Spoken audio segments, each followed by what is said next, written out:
Good morning. This is Jeff Cameron, and on behalf of our team at RDIEC, we would like to welcome Michael Hangen.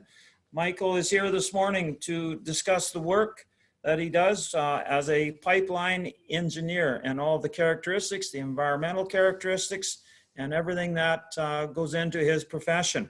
Just a reminder before we begin, if you're a student out there after you watch this presentation, please complete the survey found on our website, either by using the QR code or go to www.rdiec.ca.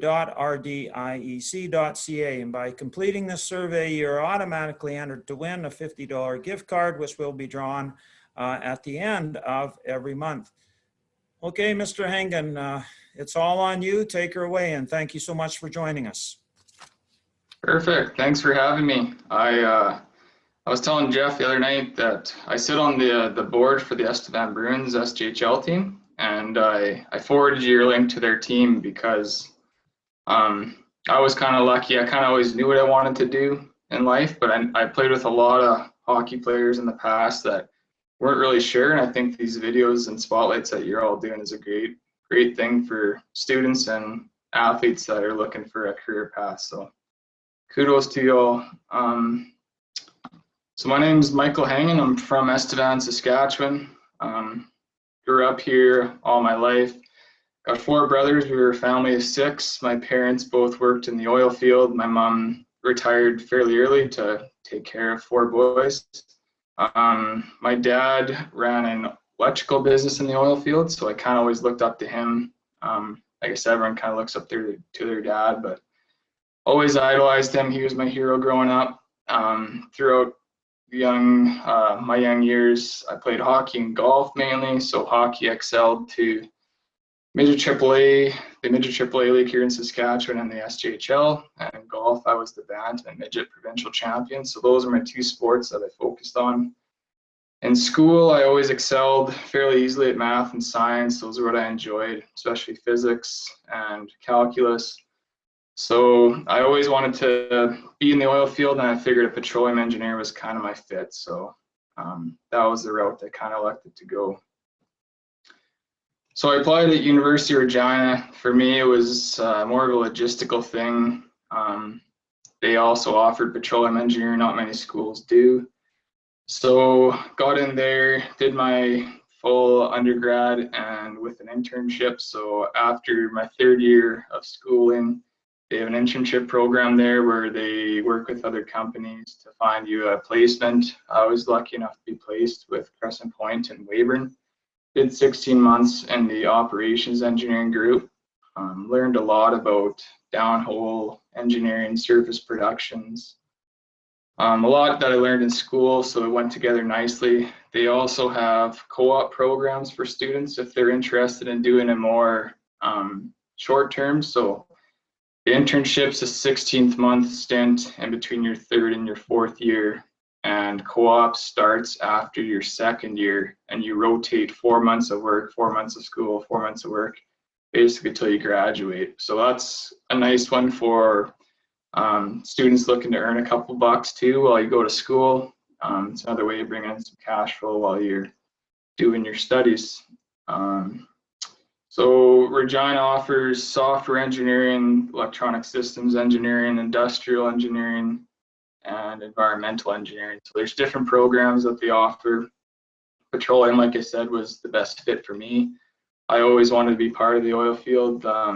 Things about it, if you walk into the St. Joseph's Hospital in Estevan, you don't get too far without seeing someone's big donation sign. There's Redhead Equipment, Mel Grimes, Torque Oil and Gas, Crescent Point Energy. The oil industry has given a lot back to my area, so I always want to be a part of it because I really look up to those people that give back. So engineering, like I said, focuses on math and sciences. The schedule is quite intense. You have a full schedule, so 5 classes plus usually every class is a lab. Sometimes a lab is a full-on whole another class because along with the lab, you have a lot of homework and studying to do as well. U of R does 9 semesters. U of S does 6 if someone was to go there. So the extra semester is a 1 summer semester, and that's after your second year. So you do your second year, September to April, and then a summer from May to August, and then you go right back to school in September. So you do 20 months of school. So that was a pretty long stretch. Like I said, there's internship and co-op programs available for students. So in your 4th year, there's a ritual called the Calling of the Iron Ring. So the whole class goes to a conference center, and there's a process that you go through to get your iron ring. What an iron ring is basically is it's the small ring you wear in your working hand, and it's to remind you that engineers hold a large responsibility to the public and the environment, and you know, being incompetent in an area, making a decision can affect things fairly seriously. It was started after the Quebec Bridge collapsed in Montreal in the early 1900s, and it was built again the second time and collapsed again, and many people died. So that's where that all comes from. And then I put in the bottom there, part of being an engineer is we have our code of ethics, our engineering acts, and our bylaws. So, and I put in there 20-2-A. So that's the first section of the code of ethics. We hold paramount the safety of the health and welfare of the public and the protection of the environment, and promote health and safety within the workplace above all. So our number 1 priority is dedicated to the public and the environment. And yeah, it's, if you get put in a tough situation where, you know, you might put your career on the line, even if it's the right thing to do is to protect the public and the environment, we took an oath to make, I guess, hold that accountable to ourselves and make the right decision. So within the engineering programs, and I'll talk about the how regulated later on, but there is punishment for not following our code of ethics. So back to myself. So during school, I had a couple summer jobs and internships. So after my first year, I did a summer job with T-Bird Oil and Fire Sky. So I was a field operator in the area. Like I said, my second year I had to stay in school, but then I did that internship with Crescent Point, which was a great experience, great opportunity to network with people in the area. I still talk to a lot of the people I worked with at Crescent Point. I've been there for 5 years now, but the oil industry is it's a small world. Once you meet a couple of people, you really find out how intertwined everybody is. And then after graduation, I was lucky enough to get a battery operator position with Crescent Point. So they hired me back, which was nice. Without that internship, I don't think that would have been possible. So I would encourage students to take advantage of that internship and co-op opportunity, because it really makes getting a job after graduation quite easier. In October of 2017, I applied for a job in Estevan it was Tundra Energy Market at the time, but now Kingston Midstream. We've changed our name since then. So I was just looking for get my foot in the door with a company to do actual engineering work, and was lucky enough to get in with Kingston. Since then, I've been a part of 3 different departments in the group. So the operations engineering group, the pipeline integrity group, and where I am now is the projects group. So majority of my work, I'm a project manager for variety of projects. I have done pipeline abandonments, leak detection projects, tool runs, integrity digs, TMS, which is truck unloading or transfer management systems, facility piping repairs, and LACT upgrades. And a LACT is a lease automated custody transfer. So at a battery, there's a small little building. It has a variety of instruments and a meter, and that's basically where the oil goes from the producer to the pipeline. That's the transfer. I just put the pipeline code there at the bottom, CSA Z662. So that's what all our pipelines are designed to. It's a national pipeline code. So all pipeline companies, Pembina, Enbridge, TransCanada, or TC Energy, they'd all follow Z662. That's the industry standard. And that can be found on the CSA website. So leak detection, so often people ask me, well, you know, pipelines kind of have a negative, what's the word I want to use? Negative they're visually negative right now in the public eye. They're seen as, you know, possibly can leak, and they're not good. So people often ask me, what's your opinion? I say it's the safest way to transfer resources. The stats are there to back me up on that. And we also have 2021 leak detection. So what is leak detection? Leak detection is a multiple systems of detecting pipeline leaks and ensuring that line balance is achieved. What line balance is if I ship 10 cubes at point A, I want to receive 10 cubes at point B. How you accomplish that, you can use back pressure valves, pressure monitoring, continuous line balance. So there's software simulations, there's manual simulations, and we do pipeline hydraulics to kind of bring it all together.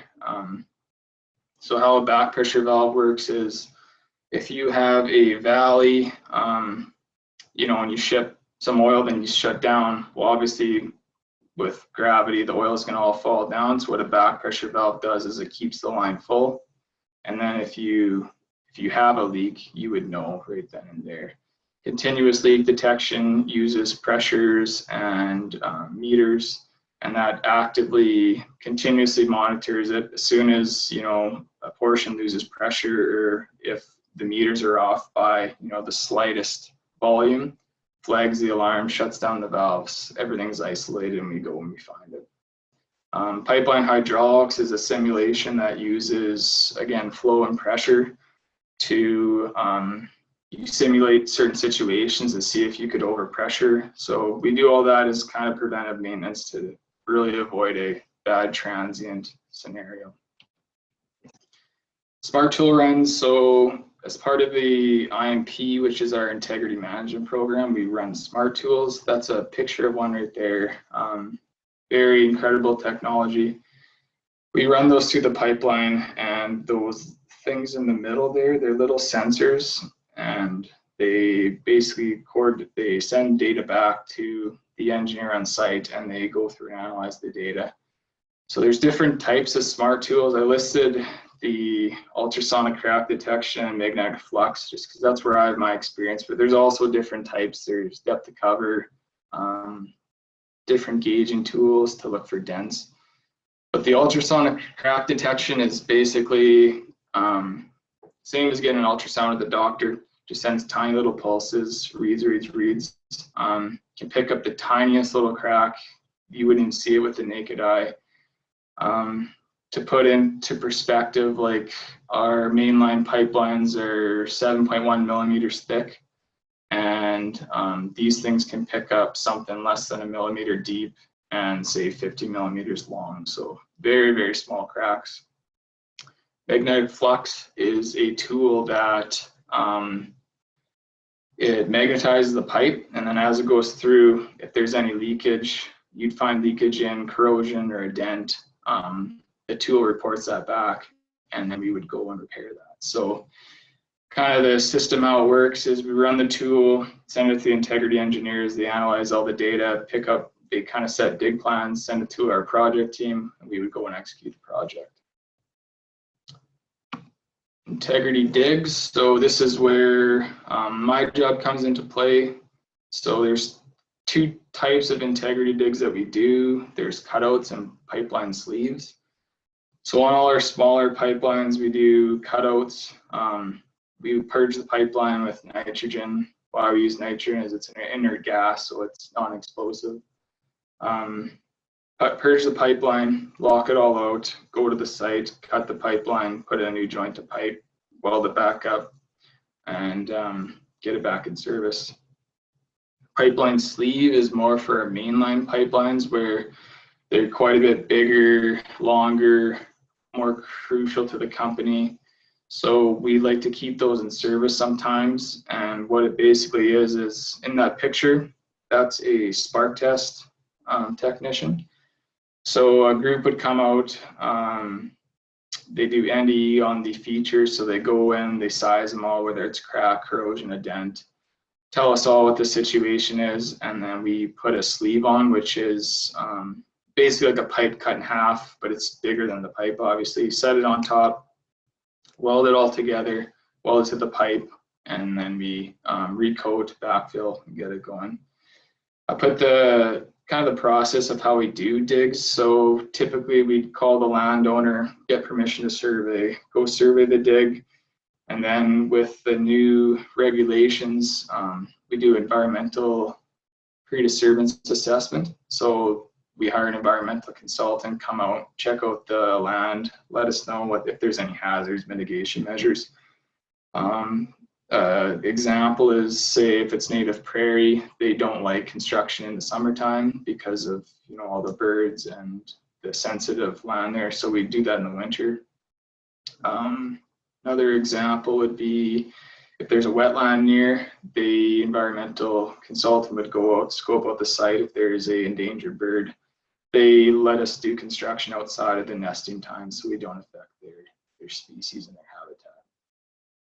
Other stakeholders, First Nations, we make sure we follow all the engagement procedures with First Nations peoples, and private landowners typically are, fairly, it's quite simple. They usually, if they say they have a crop in August that they're harvesting, we say, well, we'll wait till the crop's off. We'll definitely accommodate you.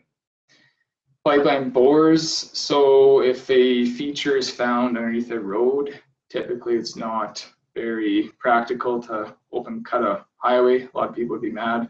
So what we do there is we bore the road with pipe, and we tie it on either ends, and then we would abandon the pipe under the road.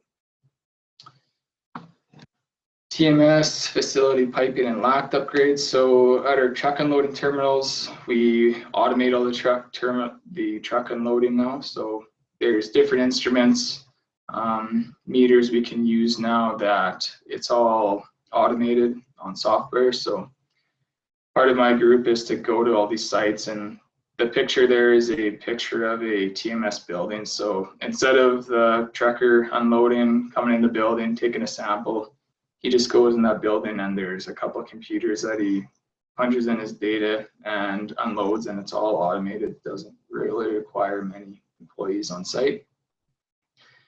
And I put up there to comply with Directive 17. So Directive 17 is a measurement standard in Saskatchewan, just so all the metering is fair to the producers and to us, and we're following all the up-to-date rules. Facility piping repairs, so typically older pig traps, headers, any kind of facility has, aging pipe. So we have programs in place where we do preventive maintenance on these pipes to prevent any release. So if if a trap was put in the late 50s, we would be monitoring that now, or the last couple of decades we've been monitoring it, and there's different methods of identifying corrosion issues. So the techs would go to site, do some UT or magnetic particle, see if there's any issues in that pipe, and if there are, then we go and replace it. LACT upgrades, so those, again, I said a LACT stands for Lease Automated Custody Transfer. So we have LACTs at quite a few batteries in the southeast area, and that's where the oil officially becomes ours, or we are responsible for it at that point. So there's a shipping pump, a common pump from the producer's tank, sends the oil to the LACT, goes through all the metering. We take a sample to provide justification if we find problems with it, like water in the oil or a density fluctuation. Goes through our LACT, goes in the shipping pump, and then we ship it off to our terminals. And all our oil goes to Cromer, Manitoba, and from there it goes into the Enbridge system and makes its way to the States, mostly likely somewhere. So some rewards and benefits to being an engineer. It's a high pace, high energy career, constantly learning, always something new. Some days you'd come into work and say, oh, I got not much on the go today, I'm gonna do some catch up. That would be the day when a new project comes up or a new issue and you spend your whole day putting out fires, but that's just kind of the way it is. But it's exciting, it's never boring. Not many days do I, watch the clock and say, oh, it's almost lunchtime. It's usually, oh, it's 12:05, I better go home for lunch. Great benefits, great companies to work for. You're part of protecting the environment and the public. So again, all those projects, the main goal is to protect the environment and the public. Our goal is to keep that oil in the pipe, keep it 10 cubes ships from point A. Like I said, we want 10 cubes at point B. And it's a resilient industry, a lot of hardworking people, and a really generous industry, in my opinion. Like I said, if you go around to the hockey rink, the hospital, many, there's lots of proof of giving back to the community from our industry. Challenges, stressors, so it's high pressure, high responsibility, high accountability. You can be a new grad out of university and all of a sudden be laid a $1 million project on your hands, and if it gets out of control, well, it's on you, it's your responsibility. So there is some pressure there. Challenging schedule and deadlines. We run our budget annually, so depending how things happen, sometimes you're issued a late project and you got to get it done by the end of the year, and that's up to you. Long hours. Not too much overtime associated with this job, but during construction, like I said, you're accountable. So I like to be on site when things are going on, and sometimes we're restricted to a 14-hour workday, but sometimes you hit that 14 hours and you miss a little bit of your own time, but it's worth it to me to make sure when I leave the site that things aren't gonna, there's not gonna be a mess tomorrow and things are done properly. Remote locations, so I was lucky enough to find a job in Estevan, but there is a possibility. A lot of pipeline systems are northern Alberta, northern BC, so if someone is going to follow the pipeline engineer route, I would just be aware of that. And of course, like we all know, the last 5 or 6 years have been pretty tough on the industry, so it is volatile. But that being said, things can get better as soon as they get bad. So other careers. So I took petroleum engineering. Where you can go with that is there's lots of reservoir engineering, drilling engineering, facility exploitation, completion. So those jobs would be more with the producer, Crescent Point type. So I worked with a lot of those type of engineers in my internship. But a lot of my friends that I went to school with, even though they took petroleum engineering, they work at potash mines or coal mines or any kind of really mine. There's a lot of opportunity out there. You're not limited to just the oil field if you want. And integrity engineers, many of our integrity engineers took petroleum engineering from the UR, so that's also an option. And I just Googled what the average salary is off of Glassdoor at 62 to 139,000. So professional development. So I kind of touched on how we are a regulated profession. So when you graduate, you're an EIT or an engineering training. You receive your iron ring. You're required to get 4 years of work experience as an EIT before applying for your PEng or professional engineer status. During those 4 years, you do competency assessments. So there's, I think, 40 competencies you have to complete, and they all have to be approved by a PEng. And then you submit those competencies to APEGs, they review. If they're not satisfied, they send you back comments. You got to touch them up and send them back in for approval again. Once you're done that, you must write your PPE, which is the professional practice exam. This is not a technical exam. It's actually an ethical and a regulatory exam. So it's more to do with they're testing you to see if you would do the right thing. Like I said, the code of ethics is a huge part of being an engineer. So a lot of it's situational examples and tough examples, asking you, there's a situation, what do you do? Making sure that you handle the situation correctly, and to ensure that you know the regulatory processes and the legal processes. After you receive your PEng status, you receive your engineering stamp. what your stamp is it's just a little, well, it's literally a stamp. It's got your name, your APEGS number, your APEGA number. And when we design facilities or pipelines, we have drawings, and you stamp your drawing saying that an engineer has approved this drawing for construction. Example there would be a facility engineering or a facility repairs project. If we were to go to site and replace the traps and the headers, I would work with the drafting department. They draft up a design. I'd go through, make sure everything's to code, to run some calculations like the hoop stress calculation to make sure that the pipe won't overpressure, make sure everything's to code, like I said. Once it's complete, we usually have someone else check it. That's kind of an engineering standard, is even though I'm the PEng, I'm doing the drawing, I always have another engineer check it because they might catch something I don't, or else it's good to always work with everybody, and because everyone has different, you know, ideas in their heads and stuff. So it gets checked. Once it's checked, then I stamp it, send it off to construction, and we build it. So there's different organizations that regulate engineering. So a couple examples there. APEGS is Saskatchewan, which I'm a member of. APEGA if you're in Alberta, and then APEGM if you're in Manitoba. Basically the same acronym, just different letter at the end there for the province.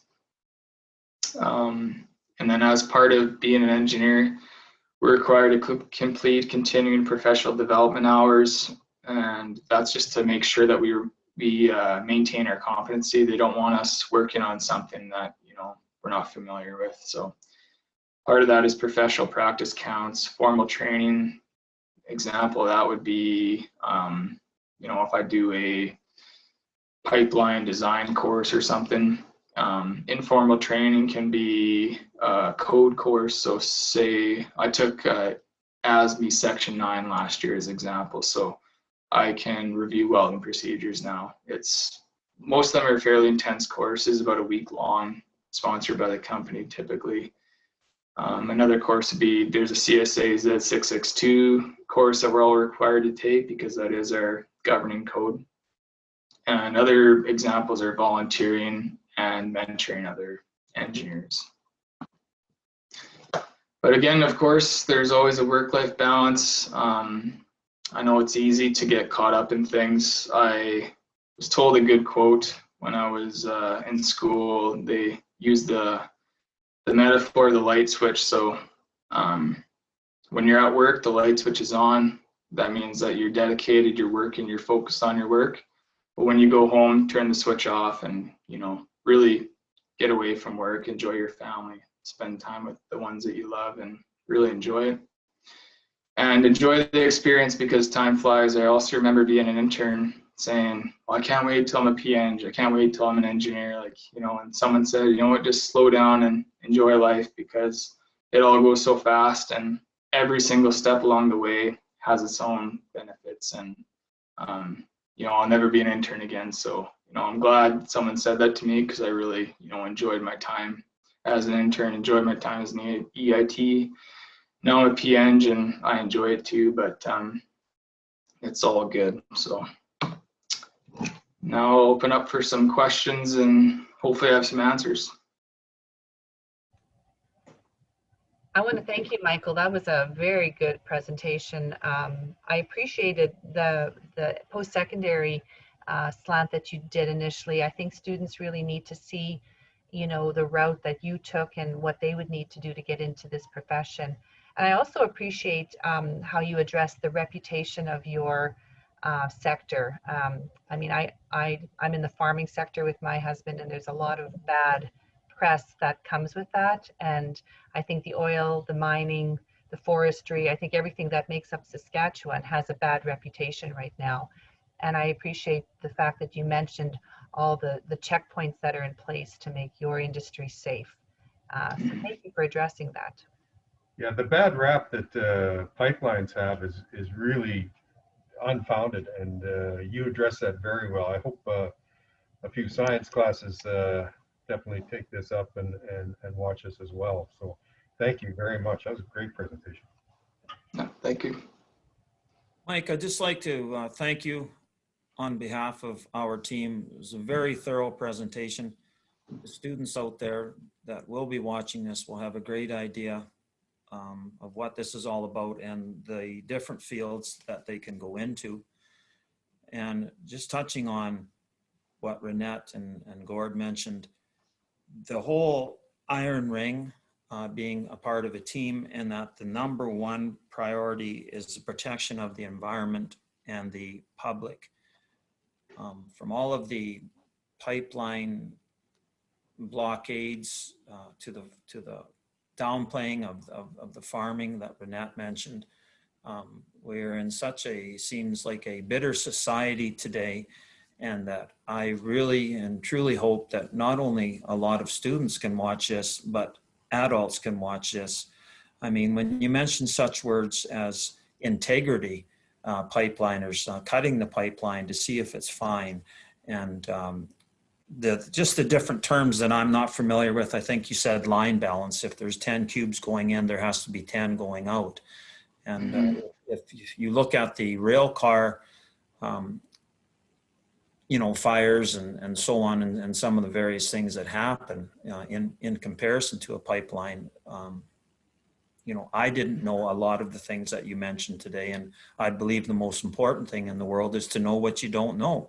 And a lot of these people, a lot of these anti-pipeliners, a lot of the various people across Canada just don't know. And it's always better to be slow to criticize and quick to praise. I think that's a good way to go through life, instead of quick to criticize and slow to praise. And I'm just going to touch on, finally, I just don't want to make this political, but the other point that really stuck out to me is the hospital in Estevan, the hospital out here, all of the medical facilities, all of the recreation facilities for the students and for the young kids have been oil sponsored heavily and majorly by the oil companies. And it's just a crime that the farming and the oil and these sectors take such a bad rap. So I just want to thank you from the bottom of my heart for your presentation today. It was very informative and very eye-opening, I'm hoping, for a lot of people. So thank you again. Yep, you bet.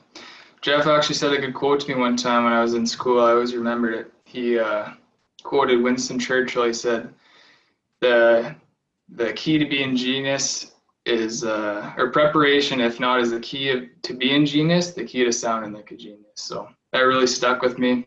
I always, you know, as an engineer too, when you're young and inexperienced, you often get put on the spot to answer a lot of questions. But as long as you're prepared, if you're not a genius, you can at least sound like a genius. So that really stuck with me. So thank you, Jeff. Yes. Yeah.